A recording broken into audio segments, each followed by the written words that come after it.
right, looks like we're live. So let me know if there's any sound or visual problems. I guess you can't see very well. I can't get the camera high enough to give you any perspective. This is just a plain box. It was a box within a box, so none of the Hasbro branding or anything is on this, which is nice, but it looks like it still got kicked in the side there. Oh, and the tape is broken on the bottom, but it looked like it got kicked in the side there before it was put in the other box. So we'll see. We'll see how this goes. And I'll do that screen again of the new cover art, so we can. I'll know a place to cut it, so I can cut the intro off when this goes into the archive. So thanks for joining me, and yeah, so this is going to be the Mythic Tier for the Hasbro remake of HeroQuest.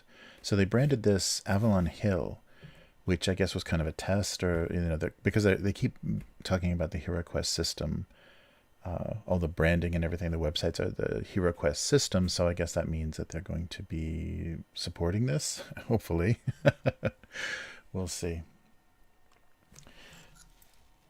All right, so yeah, I'll do a few seconds of the art, and then we'll open this up.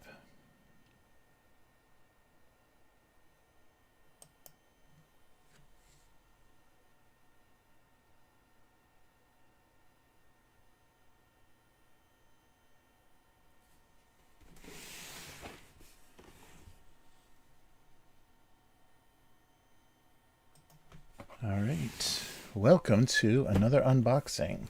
This time we're opening HeroQuest. This is the revised edition that Hasbro and branded Avalon Hill. So I guess Avalon Hill released. We'll look at the branding on the boxes.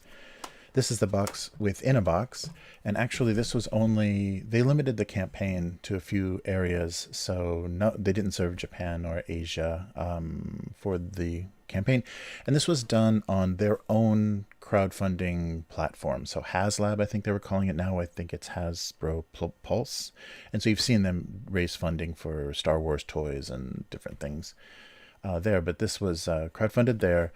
The goal was $1 million US. I think they got $4 million US, and I still think they probably could have done better if they would have done it on Kickstarter, just because of the promotion machine that Kickstarter already has. And yeah, so I'm not sure. I guess they wanted to save that 10% in the fees. But yeah, this is the new version of HeroQuest. So let's open this up and see. So I had to have this forwarded from the US, so it probably took a little bit more of a beating than it would have otherwise. And also the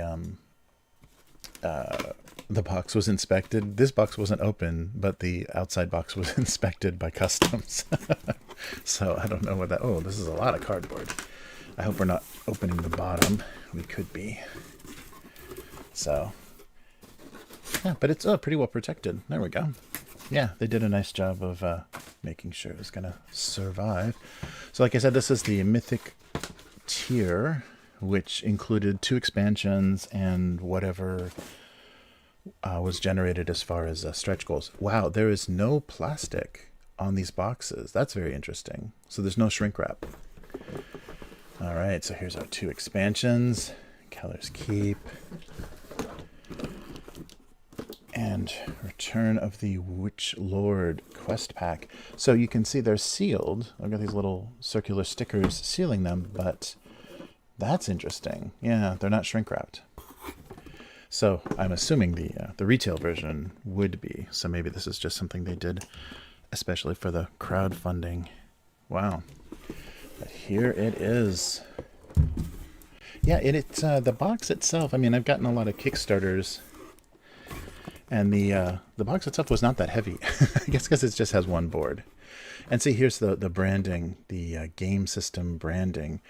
So I guess, this means that they're going to keep pushing the expansions and maybe do some new stuff. And they did bring in some new people as well as the original designer to work on this. And I guess this is going to be the extra goodness, right? So here's a box that includes the mythic content. So 4 hero miniatures. They did a gender swap on the 4 heroes, 18 monsters, 6 white combat dice, 14 game cards, 4 character cards, cardboard tiles, 3 quest books, and heroic contents, 5 miniatures, 4 cards.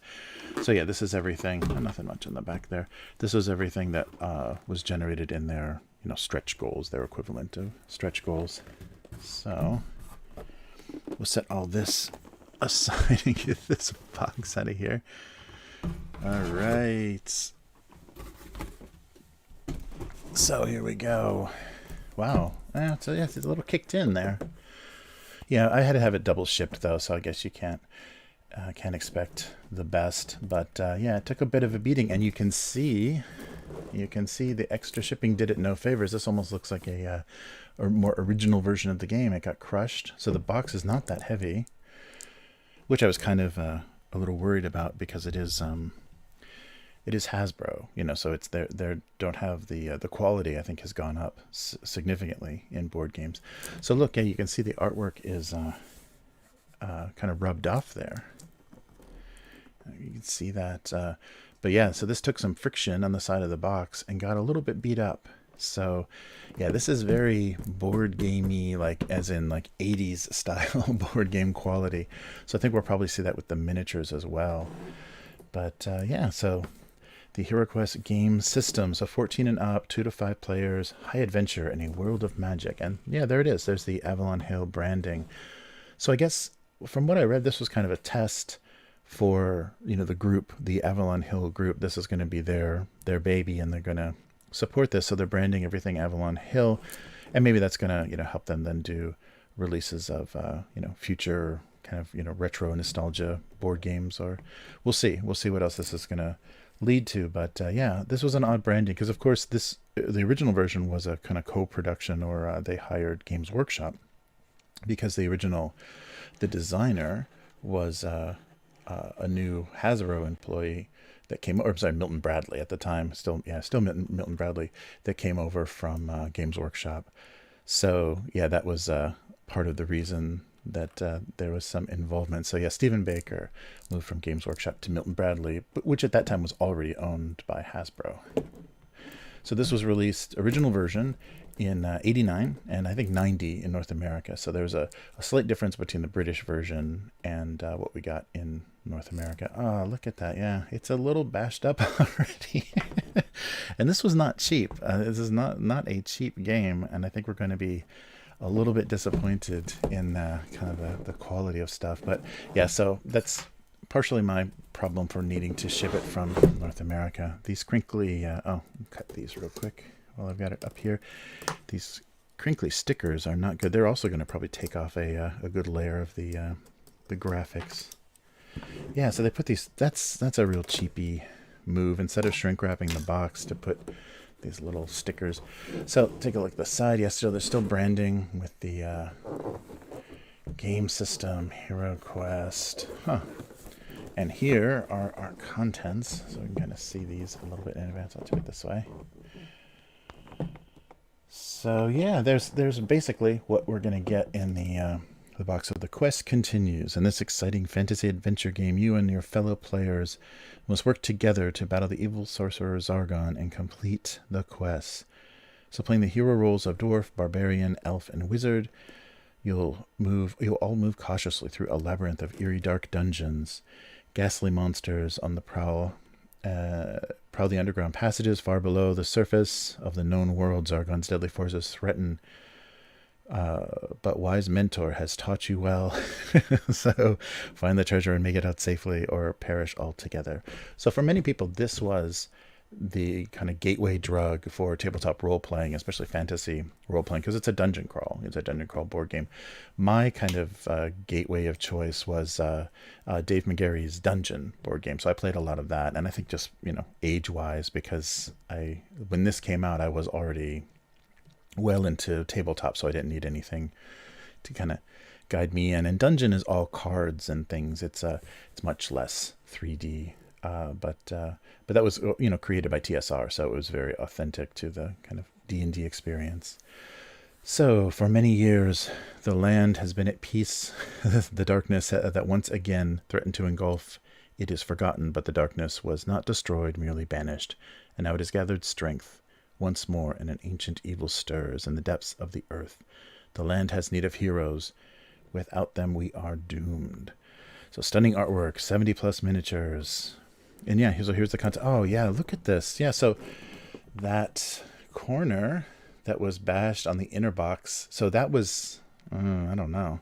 I'll have to take a look at the outer box and see how crushed it is. But I've got a bad corner, and the top of this is really crushed in, and also kind of worn away, kind of rubbed off. That's depressing.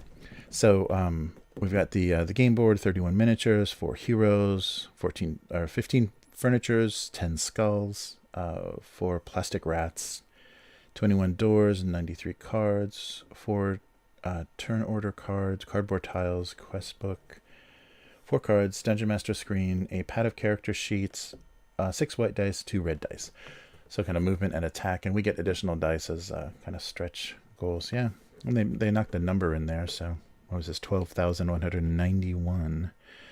So yeah, this was, I don't think it was delayed too badly. Yeah, 2021 is what they're marking it as. So let's take a look inside. Yeah, this box is a bit banged up. Too bad. But hopefully we'll bang it up playing it as well, so it won't be a total loss. Yeah, it's you've seen me open a lot of other boxes. This is not a heavy-duty box, and I really am worried that these are not going to come off very well. So let's do it on camera so we can be even more upset. We can document the it comes off okay. Yeah, okay, so no damage and just the slightest bit of glue.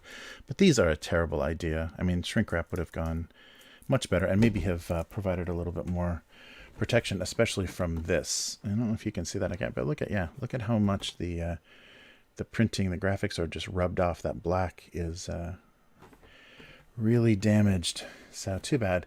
Yeah, Hasbro is a board game company, and board game in the old school sense. All right. Oh, so here is, oh, it feels like a vacuum tray. Now this is interesting. Yeah, so I don't remember, I had some friends that had this original game, and I don't remember ever opening the box and seeing how it was stored. But this is very new style vacuum trays with, oh, here's the dice as well. So vacuum trays with all of our monsters. So of course if I want an undamaged version of the art, I have it on these sleeves. That's nice that they didn't cheap out and do like plain cardboard. But yeah, just a little bit of damage, no mildew or anything. That would be even more horrifying.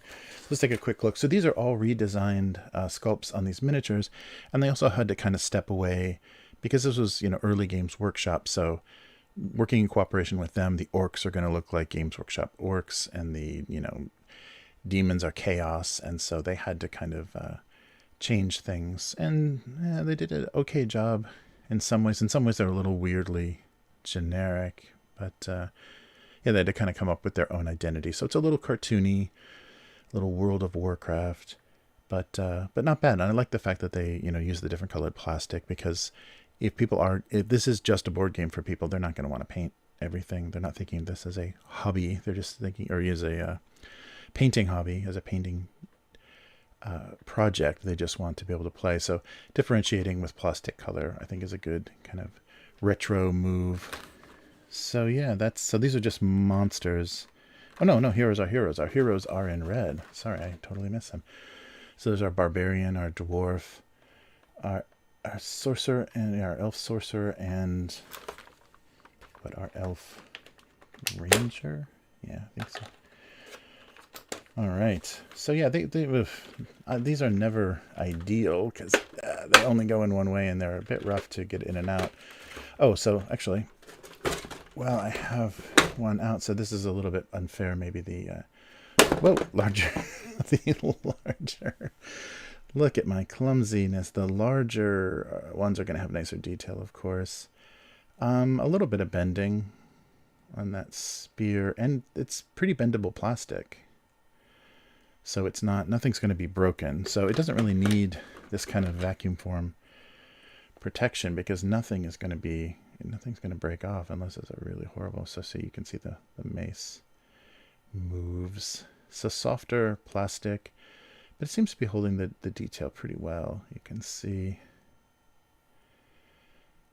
Yeah, definitely board game miniatures. And we've seen some really nice stuff, coming out from Mythic and some of the other board game companies. So they have a lot to compete with, they have a lot to live up to. I mean, they've got the expectations of people's nostalgia, but they also have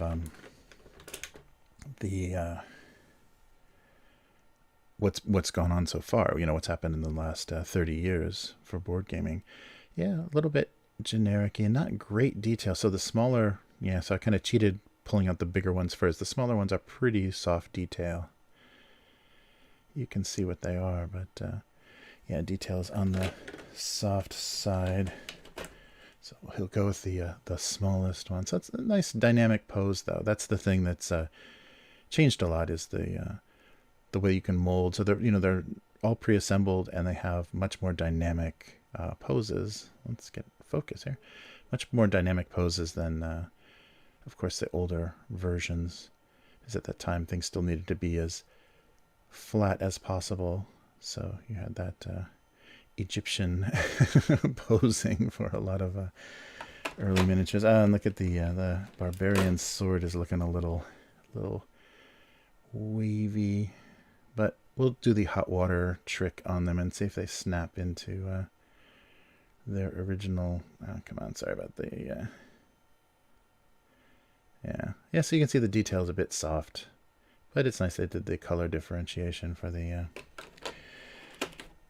different types of monsters. So yeah, everything in a vacuum tray in a sleeve. So yeah, that's newer. That's the newer style. Let's see what this tray is. So another tray. Oh, this is a very heavy tray. They didn't put tiles in a tray. There's our furniture. Oh, the gamepad. Okay. So again, the same sleeve. And so here's our character sheets. Oh, then the cards too. That's what's making it heavy. So yeah, a big pad of character sheets. That's nice. And I'm sure they will give you a PDF for more. And here's all of our furniture. And look at all of our... Whoa, they're really hard to get out. Look at all of our doors. Wow. Yeah, beautiful doors. Those are nice, and they sit nice and flat. And there's open and closed versions as well. So you can see, I'll just pull one of each of these out so you can see. So there's a opened and closed. Oh, come on, focus. Help me out. Yeah, open and closed versions of the doors, so you can swap those out. And if you paint the doors wooden, it'll be very obvious. So yeah, those sculpts are nice. They're functional, but I don't think there's any variation. I think it's just it's the same thing over and over again. Yeah, so you're getting identical sculpts on the doors, which companies don't do so much anymore. They give you some variety. All right. So here's our furniture, though. Let's pull out a few of these and see. And are these guys? Oh, these. Oh, skulls. Yeah, here's the skulls. So this is obviously the Games Workshop influence. Skulls. So why are these on a sprue? That's very odd. In a vacuum, this should have just been in a baggie, because you're going to cut them off anyhow, and then you're going to have these weird shaped things you're never going to use again. I don't know, but the furniture is decent. So we've seen Mantic has done some of this for their board games. We've seen some of this kind of furniture terrain type stuff. Yeah, these are nice, decent detail, nice and heavy pieces, so they're not going to go flying all over the place. And here's our rats. Wow, they're really stuck in there. So these are the rats. Let me just give you some, make this a little bit lighter, take out the cards and the character sheet, but let's give you a little bit of a close-up on everything. So there's some sort of altar and a torture device, a throne, some tables, weapons rack, and that table we pulled out before. There's our rats stuck in there, and our skulls on sprues. That's an odd choice. And then a fireplace, and looks like a some sort of coffin, or the Ark of the Covenant. Then our treasure chests. The treasure chests are nice. They're unique. I mean, they're the same sculpt, but they look a little bit different from your standard chest. And then bookshelves. And then, of course, at the bottom, here's all of our doors again.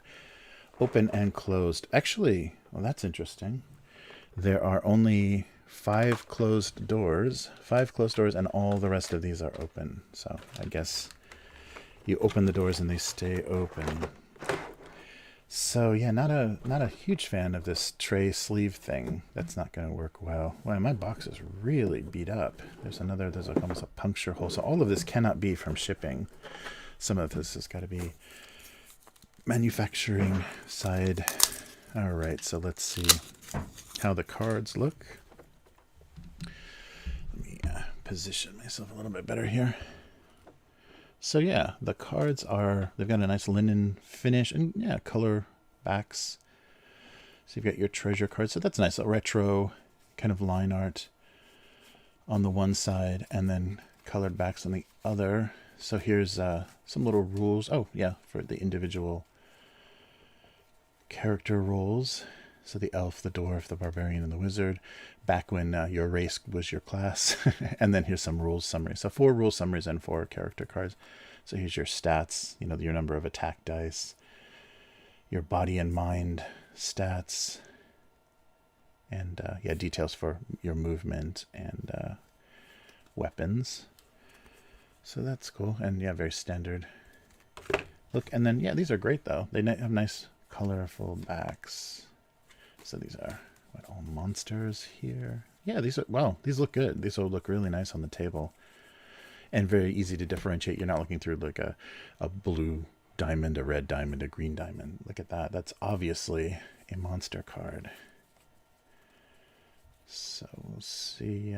Yeah, so just like the heroes, all the stats on the bottom. So random encounters, but those are great. The backs are really good looking. Here's artifact cards. And so I think, so artifacts and equipment. So yeah, so once we get into these, the more text heavy cards, and they go with more old retro line art and a lot of, you know, text. But here's, yeah, all the artifacts you can find in the dungeon. All of the equipment. It's a little illustration of that equipment rack. Yeah, the backs are nice. I really like the this very distinctive design. So equipment cards, and they did the same kind of retro style where it's a kind of sepia, you know, a parchment background and kind of a, you know, sepia art.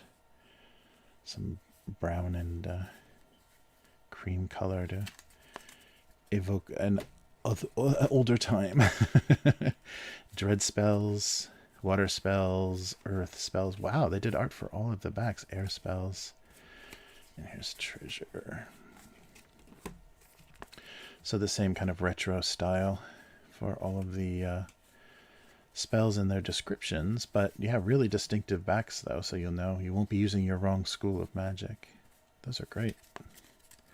I like those painted backs. And here, finally, our treasure cards. So that nice, evocative, and maybe they did that because they knew they were going to go with the more plain monochromatic information side. But the artwork is great. The you know, very same one, very evocative of the, yeah, kind of that back in the day. So yeah, the cards they're not incredibly thick, but they've got a nice finish on them, and don't seem like they're going to get worn out very immediately. So they didn't go cheap on the cards, which is good, because that's always a place where you see people kind of give up. I say people, I mean companies. All right, so here is the board. So this is the update from the classic. I think everyone kind of visually recognizes the that bright colored HeroQuest board, and people have recreated it with 3D printing and, you know, all kinds of terrain building and everything.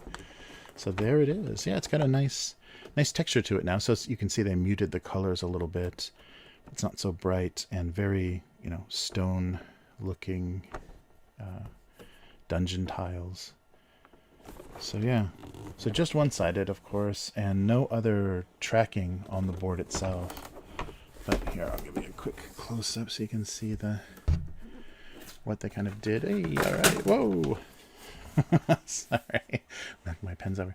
So you can see what they did for the detail, kind of distressed it a little bit, and it opens in a very strange way, so it already kind of tore a little bit. But yeah, it's okay. It's a decent board. It's not incredibly heavy. There's been much heavier tile sets and stuff, but this is a good base. Yeah, it opens a little odd, but yeah, and it's in good shape at least. Here are, let me stand this back up. Here's the rest of our paper goods. So now this is a little odd, the paper strapping in there.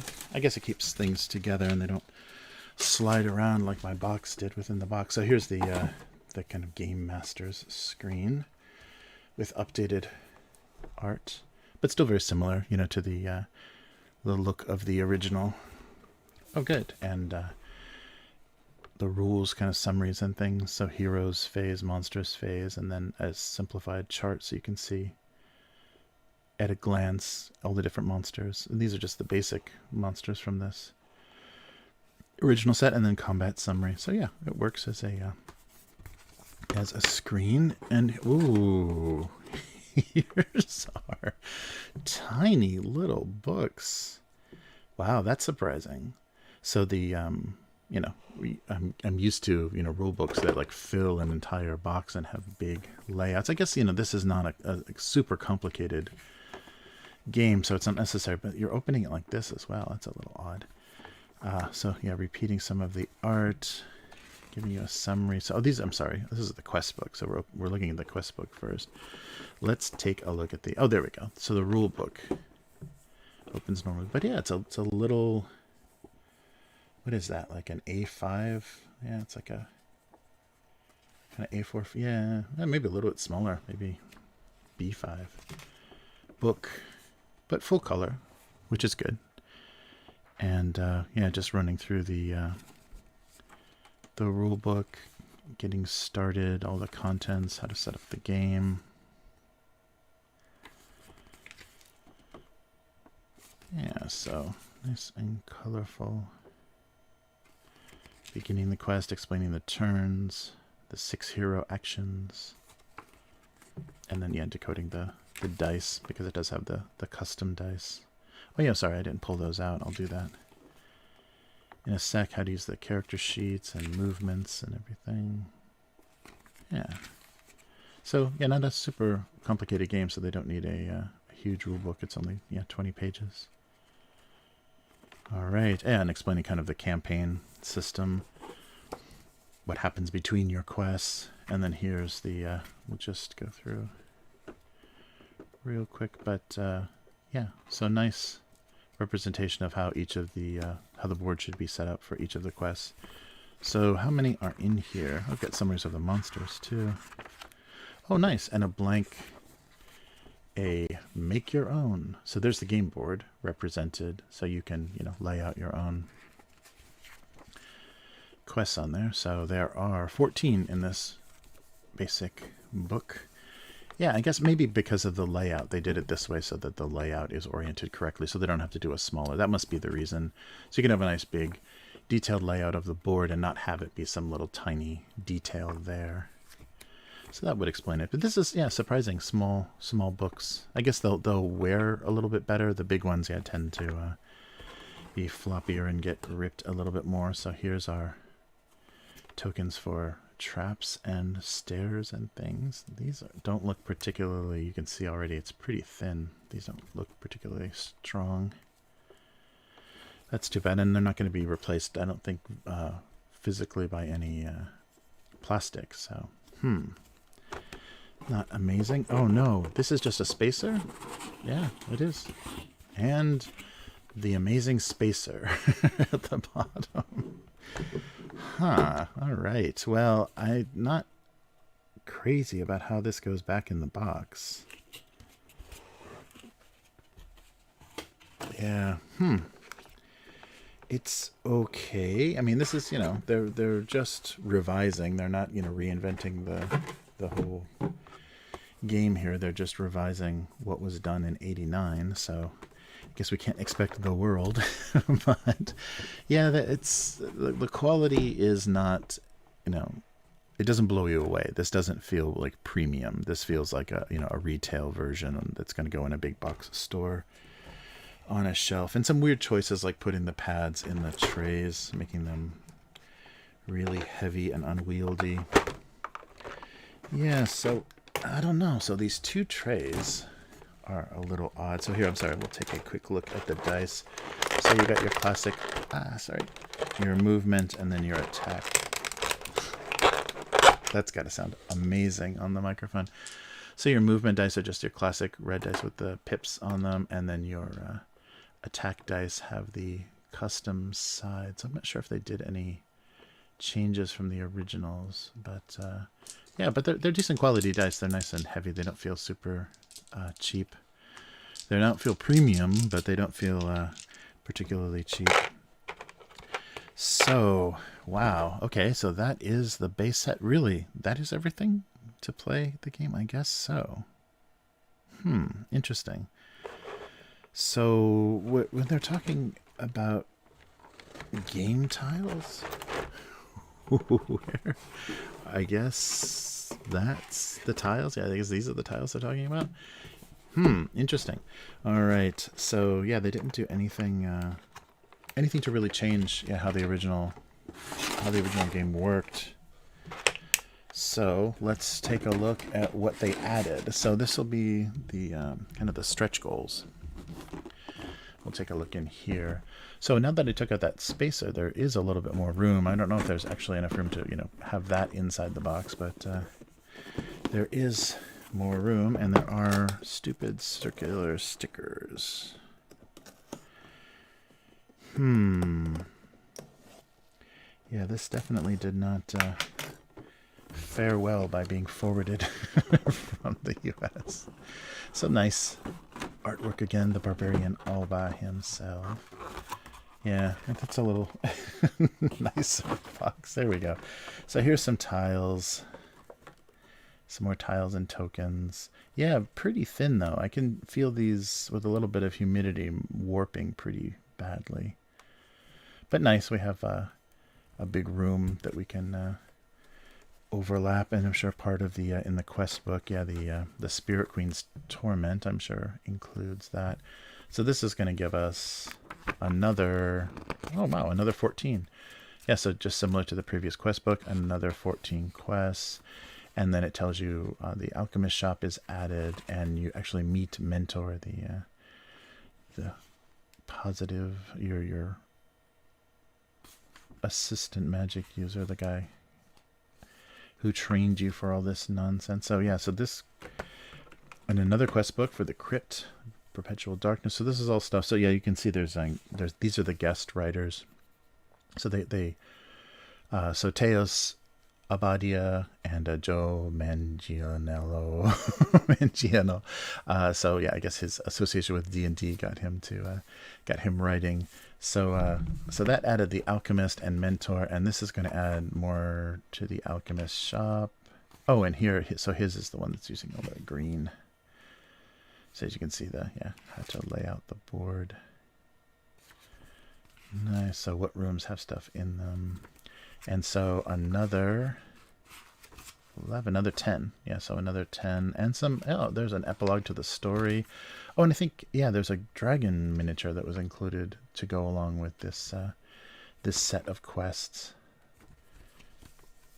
Cool. And another. Wow, so yeah, this is significant. So we've got, what, 28, 38, and, ooh, the conclusion. 38 and another, so what is that, 41 total quests. I'm sure they already said that somewhere in the campaign. But that's a lot. Yeah, that's a lot to go through. This book is a little bit bent. All right. But yeah, so here is Prophecy of Telor by Stephen Baker, so the original writer. This is his quest book for this campaign. And yeah, so then plus the 2 expansions, so that's a lot. Yeah, that's a lot of quests to go through. So here's the additional cards that you'll need for the these other quests. And similar, the nice backs. Oh, warlock spells are added. Just 1 equipment. Oh, that's right, druid. So they add, so these expansions add a bard and an orc bard at that, a warlock and a druid, and a mentor the wizard. Can you actually play as mentor? Wow, maybe. So he's in the game now, and then here's the spells. So the same sort of retro style. Colorful. Oh, and the bard has a spell as well, which is Inspiring Tale. So same quality with the cards. And here's your additional combat dice. I won't squeak those out of there. And this is... Oh, there's our dragon there. So what is in here? Oh, this is more heroic content. Oh, this is the gender swaps, I think. Yeah, the female barbarian. So whatever they were in the base set, this is the opposite. And difficult to get out. All right. Yeah, so here's alternative artwork and gender swaps for the elf, wizard, dwarf, and barbarian. Nice. And here are the heroes.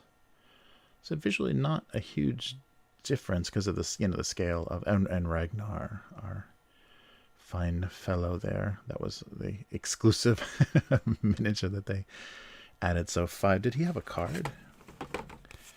I didn't see. No. So he must have something somewhere else. But yeah, the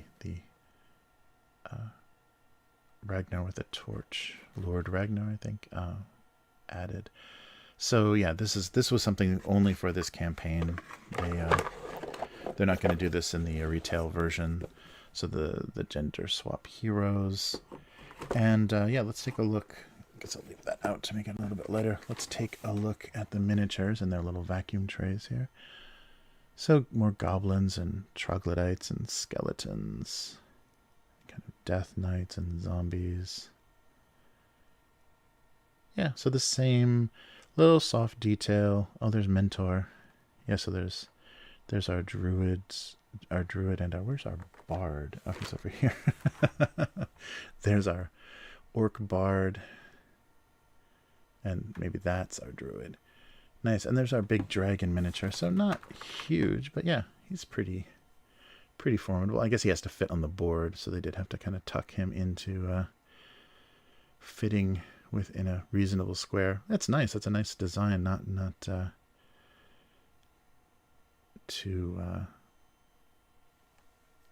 yeah, just kind of cliche. It's a nice, unique looking dragon on a column there. So yeah, these guys probably will fit in there with everything kind of flattened down. So that's nice. That spacer gave us a little bit more room in there. So yeah, this is everything in that came if you pledged through the HasLab campaign. So this won't be, I'm sure it's going to be all over eBay, but it's not going to be available for retail. Just what we first opened in the core box is going to be seen. So all of the additional content and all the guest writers and everything. So all of these additional quests, although I suspect if they're going to support the the HeroQuest system, they may make these available as PDFs or something. If they're thinking about what they're doing, because they don't want to have developed all that content just to have people not have access to it only because they didn't. That the pledging to an unproven, no one's used it before platform for crowdfunding is that's a little bit of an ask. So yeah, I'm surprised. They definitely probably would have raised more on Kickstarter just because of the reach that it has and people already having accounts. So they're basically just a one click to back a project. So I think they could have done probably a little bit better, but then it would have been subject. They had more control, I guess, over the spin. You don't have the comment section of a Kickstarter and everything to kind of complain about things and where's my game and it arrived damaged and all of that stuff that you're going to see on Kickstarter. They can just control that on their own site, and they have the means. Obviously they have the the deep pockets to handle that. All right, let's take a look at the 2 quest packs that were included. So yeah, I'm really surprised. The no shrink wrapped and going with these odd little stickers. So the stretch goals didn't have anything on the back, but we'll take a look at these boxes real quick. So here's kellerskeep. So these are revisions of original expansions that were developed in the subsequent years for the game themselves. So expand your HeroQuest. So it requires the HeroQuest game system. I guess that they're, instead of calling it the core system or whatever, that's why they're calling it the HeroQuest game system, and then you can add these smaller expansions. So the king is trapped in the forbidding recesses of Kellerskeep, a subterranean vault deep within an ancient fortress, but the key to the secret location is found only in the fragments of maps hidden underground. The heroes must make their way through the eerie passages to reach the king in Kellerskeep before Zargon and his evil forces do. So you can see we've got some tiles, a lot of green miniatures. It looks like some sort of door, and then our quest book. Yeah, so quest book, 17 miniatures, 8 orcs, 6 goblins, 3 abominations. Card tiles, 2 dungeon doors, and oh yeah, a little bit different sculpt, and 14 game cards. So still the Avalon Hill branding, but yeah, also Hasbro as well in the corner there. So yeah, looks like they've got a standardized size. Did I get all of those little stickers? I did not. I do not like these stickers. This really cheapens the whole experience. Sorry. Of course. Yeah, so here we go. As we expected. Yeah, so I guess that is a nice choice. I was a little bit surprised by it. It's not easy to flip through, but if you're just going to a specific page and laying it out, it's nice to have it done that way.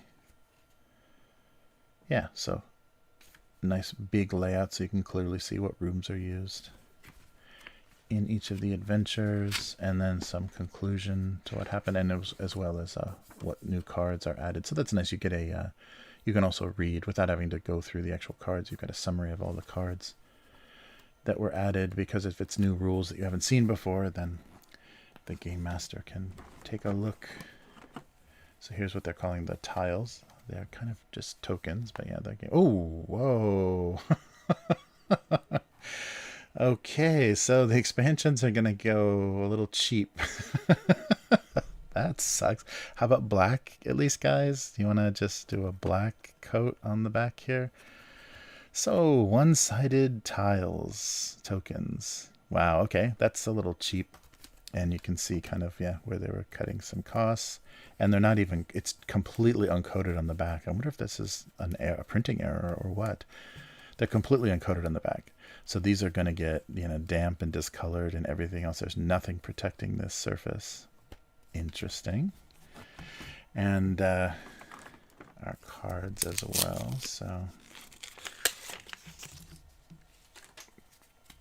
So yeah, we're adding equipment and artifacts. No spells or anything. And again, with the retro styling. Oh, but they are spell scrolls. All right. And a quick look at everything. So yeah, I think we're looking at sculpts that we have seen before, just more of them. Yeah, there's some a little bit different female orcs. And I don't know how you can gender a troglodyte, but... And then the 2 doors in there. Yeah, they look like different sculpts. And abominations. So yeah, those are... goblins look similar. And so do the troglodytes. Yeah, I think those are the exact same sculpts. So yeah, when you're not getting a variety of sculpts, that's not great. But yeah, this is a different, this is a whole different economy from what you're used to. And maybe that's another reason why they didn't want to put this on Kickstarter. Because the expectation of a very premium product is going to be pretty high on Kickstarter, and they won't be coming through with that. This is okay. It's decent quality. I wouldn't, in '89, this would have blown me away, but in 2021, it's not I'm not losing my breath over the quality of the components. All right, so here is Return to the Witch Lord, the quest pack. So you need the base game, of course. This is just an expansion. And so this is a remake, of course, of another previous expansion that was released. The cruel Witch Lord survived the great battle and sought refuge in the subterranean fortress. Soon, he will have recovered enough strength to lead the mutant army in a vengeful attack against the realm. You must journey across the barren lands and confront the Witch Lord. Beware, his fortress is filled with legions of vile monsters. Vile monsters and deadly traps. Oh, so there's traps in here as well. Nice.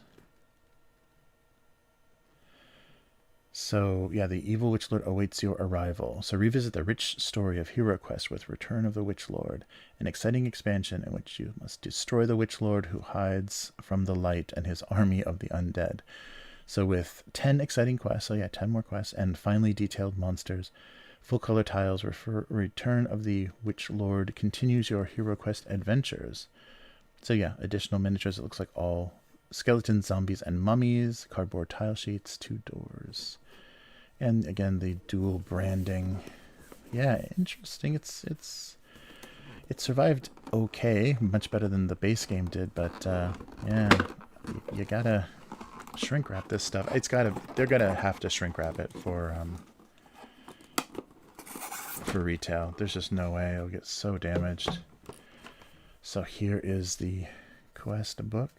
Yeah, so this is very much a kind of a gateway drug to any fantasy. But I think most people, though, this board game wouldn't be. This is definitely kind of a retro, kind of a revival type board game, because I don't think they're going to be able to, have it in the places where everyone's going to be having access to it. It may be a little bit expensive. The base game might be a little too expensive for people to pick up, and it's not going to be that same gateway. I think PC fantasy RPGs with like dungeon crawl elements will much more lead people to the tabletop. So this doesn't have that same sort of role that it did in the past.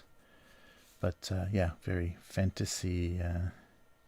Yeah, but they had to take that. That was the thing that you've kind of noticed in a lot of the art and everything. They've had to strip out any kind of Games Workshop influence or inspiration or kind of chaos naming or anything, because this has to be a separate thing, and that takes away. It makes it a little generic, and that was like part of the charm of the original one, is the Games Workshop fantasy, which then became Warhammer Quest. So the Warhammer Quest series is basically the Warhammer branded version of these, this style of game, this tile-based dungeon crawls. So here's everything that we get inside, and then all of our setups. So 10 more quests, and then they do the thing with the cards again. And then, they give you your blank to design your own. So yeah, you can do your own quest. If they have this as a PDF, that would be great on the website. They should have just given us like a pad of these to do original quests and things. That would have been great. All right, so that's the book, and here's the we're gonna check and see. Look at these nice tiles. They're not very thick, but yeah, nice and colorful. They match the board well. They have the same design, the same distress stone, and not two-sided. That is a very interesting cheap choice. I wonder how much that saves them, because it sure does look terrible. Yeah, I almost want to seal the back of these and then cut them out, like with one of those plastic adhesive sheets or something, because they're going to get dirty and damaged without... I mean, this is uncoated white cardstock. Boo. Okay, sorry. So there's our tiles. Here's the cards that they've included. Oh, man.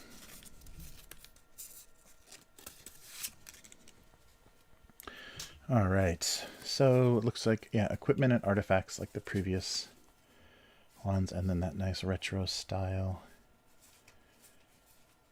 for the content. Yeah, so very readable too. So if they went to design heavy, it might be harder to read. So our 2 doors and our host of undead. So yeah, there is 0 variation, which is very, old school and of the time. 0 variation in the sculpts. That's a very new thing, I think, in board games. I don't think since the maybe 2010s that became like a stretch goal is to actually do multiple sculpts, because that's multiple tooling. Like you're tooling, you know, multiple molds to make the same piece. So it's definitely not efficient, as you know, cost efficient. And yeah, so you're going to get things, and I guess that they're visually easier to recognize. If everything has the same pose and everything reaching at you is a zombie and everything with a, you know, scythe is a skeleton. So I guess that helps a little bit. That's kind of a reason. But yeah, these are, I guess it's good that they can be kept separate. They have their own little expansion boxes and be kept separate. And I'm just going to have to peel off all these little stickers off the side. But yeah, not, let's take a look at some detail here. So here's one of the skeletons. Yeah, the detail's a little, you know, board game soft, but it's interesting enough pose. It's, you know, unique enough. I think they've come up with a style that's a happy compromise between something more, you know, kind of cartoony like World of Warcraft, and then something a little more reality based, so a little more stylish than like your Mantic, you know, dungeon crawl board game and things. So I don't know. They look paintable, yeah, definitely, but not great detail. I mean, I think like maybe washes and things, inks and washes might be a better way to go than actually stressing over getting the I mean, you can put the effort into your heroes, and then these guys can just get dips and washes to kind of make them look a little more finished. But yeah, it's interesting. So that's it. That was the 2 expansions. So that is everything. We'll take a look here. All this stuff back and not too clumsily, and kind of show you everything that was involved. So I'm sure these things will be popping up because they sold a ton of these. So I'm sure these are going to be popping up on auction. Oops, no cards. On auction sites and things. So yeah, pay attention if you missed out on this, or just were a little bit worried about, you know, using an untested, because that's the odd thing about crowdfunding is it's in this, like, business wise, it's, you know, they state this is not a pre-order, you know, we're going to try to build this. And I don't think Hasbro on HasLab did that quite the same way, but the feeling of crowdfunding is they may fail. They may not give you what you want, and they may give you your money back, they may not. So a completely new crowdfunding platform is a lot to ask people to, you know, to put their money down, to get involved with, to set up an account. And I guess I thought, you know, HeroQuest was a good way. Oh, sorry. HeroQuest is a good first game to try to get people in on. But, and it's also, you know, they said the testing ground for Avalon Hill. So if this does well and people are buying this at retail, then Avalon Hill will have something to support for a while. So here is clumsily everything in the Mythic. So they're calling this the game system. I can't remember if that's how the wording was done before. So this was all additional stuff added, and then this is the what was available. So they're hopefully going to keep, because there are several more expansions. Actually, I can take a look real quick. Yeah, so there was Kellar's Keep, The Return of the Witch Lord, Against the Ogre Horde, Wizards of Molkor, The Dark Company, The Mage of the Mirror, and The Frozen Horror. Those last 2 were US made, so I don't think the UK may not have gotten them at retail. So yeah, the artwork is decent. It's very reminiscent of that time, but it has its little bit of its own style. It's evocative of 80s board gaming. This is, I guess, late 80s, early 90s. But yeah, I don't know. There's one more thing to show you, and I guess you're going to hear it as well. They did an app. So kind of if you want to hand over you want to play it solo, or you want to hand over the duties of game mastering to the app. We'll just bring this up on my fingerprint covered phone real quick. Or will we? Anyhow, let me get this ready off screen. There we go. There we go. So there's our branding. So yeah, here's the HeroQuest app. So this app is requires the HeroQuest game system. Okay. And so yeah, this is going to run our so board game companion app. The companion app assumes the role of Zargon.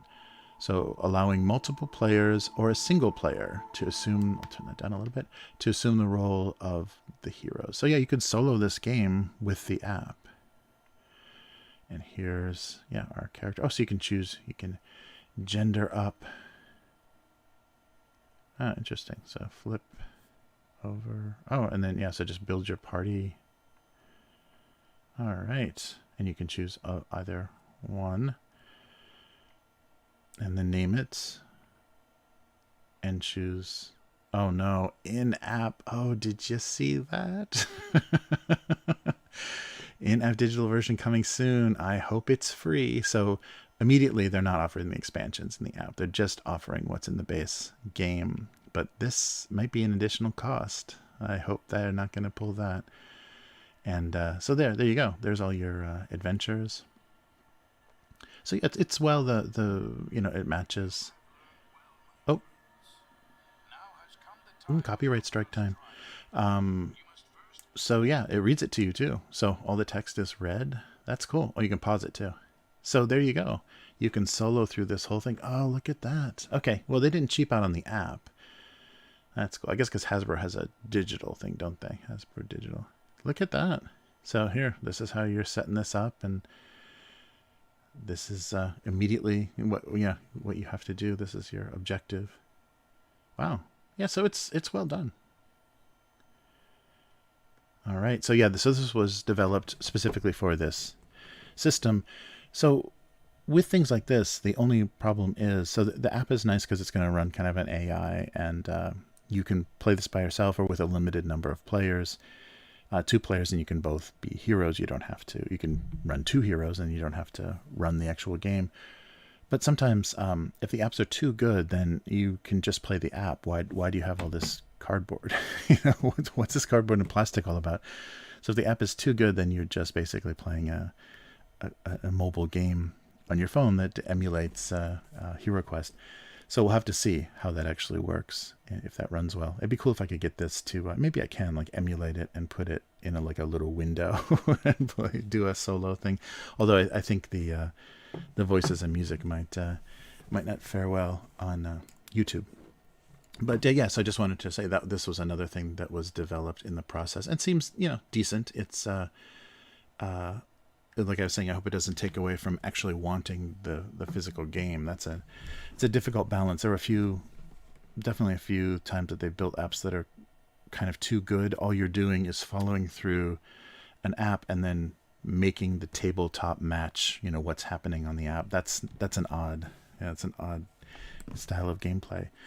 But this is HeroQuest, the revised version for 2021, and so yeah, it did come out. It made it out 30 years later, and yeah, there's a little bit of the rights kind of bounced around a little bit for this game, and that was a little funny. So they lapsed.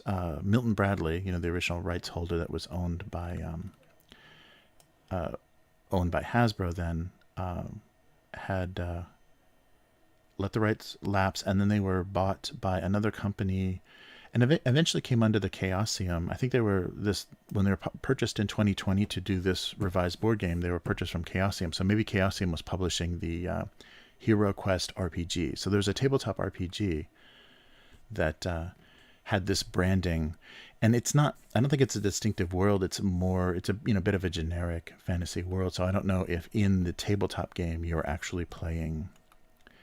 That they built it like they used the board game as inspiration, or if they just wanted that name.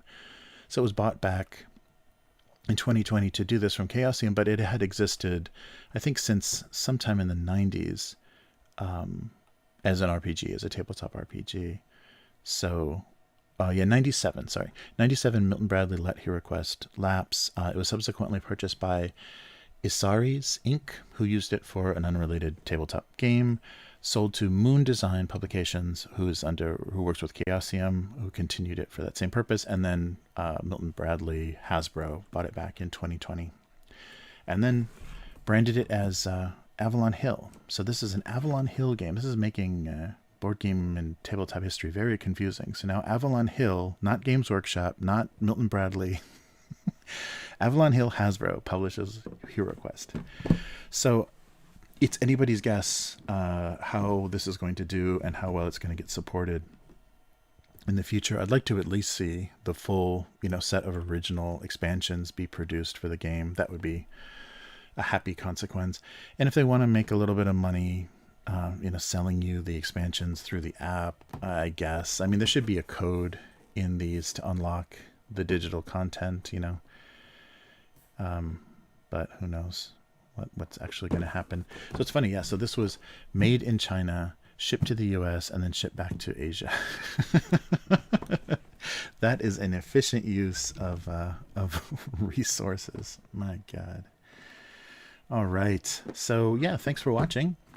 And so this is Upturned Table. Upturnedtable.com is where all of the unboxings and everything we do are weekly discussion and kind of catch up on tabletop. Happens every Friday.